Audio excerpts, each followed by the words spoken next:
At a public input hearing Monday, local bar and restaurant owners literally stood up in opposition to a proposal to add 15 new liquor licenses. 76 is the count. Leading the fight was Shoppers Cafe owner Paul LaCava, who spoke several times.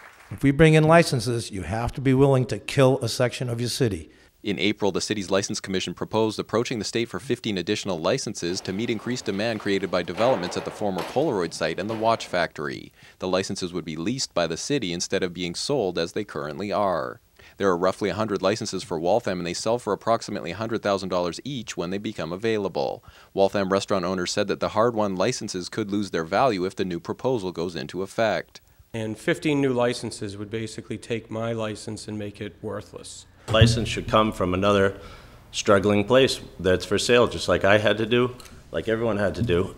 Others question the wisdom of making discounted licenses available to well-heeled chains while existing small businesses struggle to pay theirs off. I paid $140,000 for my liquor license. Businesses that will come to Waltham with these 15 licenses that I proposed won't pay anywhere near that. Although some welcomed the additional competition, others claimed that the newcomers could mean the difference between survival and failure. Other opponents argued that the city would have too much power in determining who gets the licenses. I don't think it's right that the city becomes a liquor establishment and starts controlling licenses. They should be up for sale like everything else in this city. And claimed that Waltham's population simply hasn't increased enough to justify them.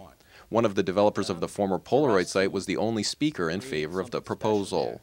It's imperative for us to have restaurants. John Grasso, the owner of 5 halfway cafes across the region, said his business suffered in Dedham after 10 licenses were added to accommodate Legacy Place. Their sales will be off for a 6-month period, anywhere from 10 to 20%. I lived it. Arguably, the most compelling testimony came from Moody Street server Peter Williams. Money's down. There aren't that many people coming in and filling seats. I'm just afraid that Moody Street is going to turn like it did 10 years ago and just be a bunch of empty storefronts. For Waltham Newswatch, this is Chris Wangler.